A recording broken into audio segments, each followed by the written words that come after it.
Welcome to another daily cinephile vlog. Today we'll be looking at Godzilla vs. Biollante. This is a very exciting release from Criterion. As you can see on the spine here, 1,254.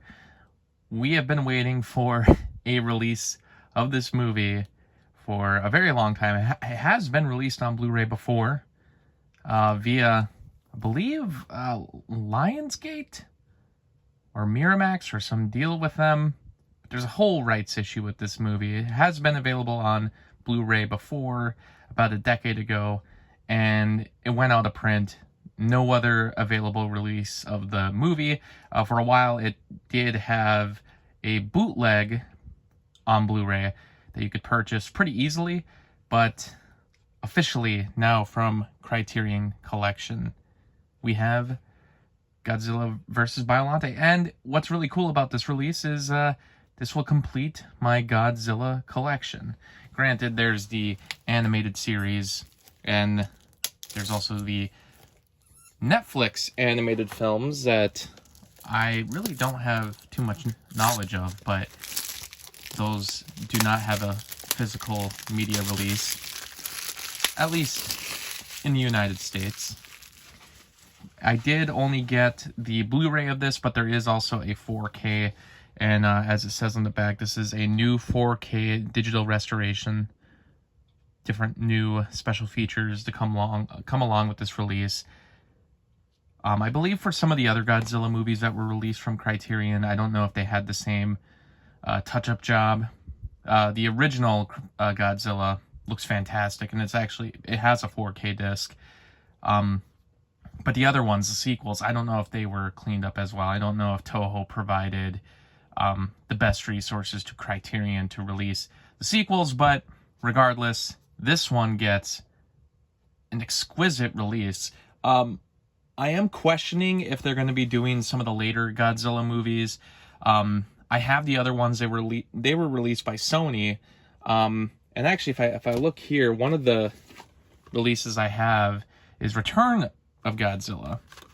And this is from Kraken. I believe this is out of print now.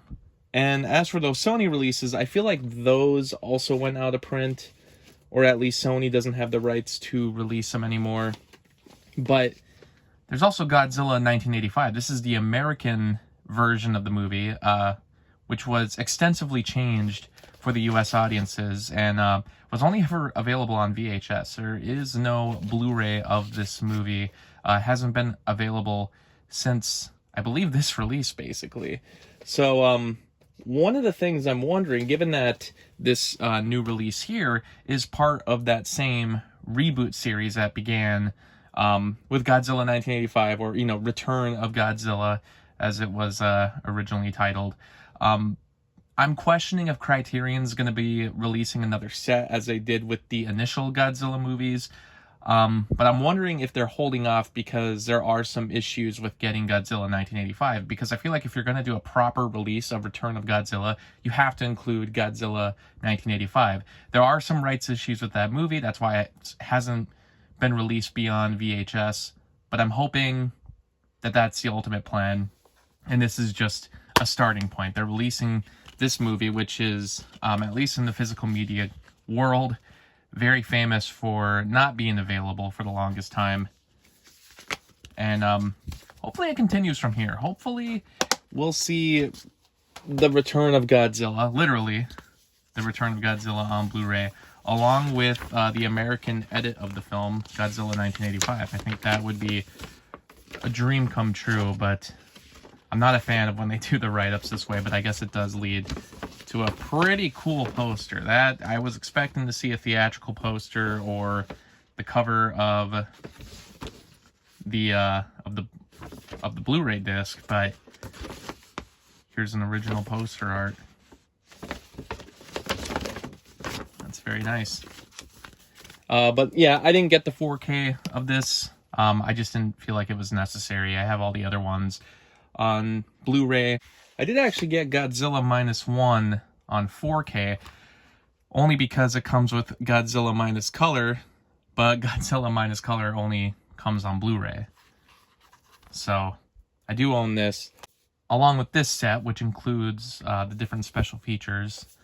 So, great time to be a Godzilla fan, and gotta hand it to Criterion. This is a really cool release for them to do. Hopefully it means more's to come. Thanks for watching.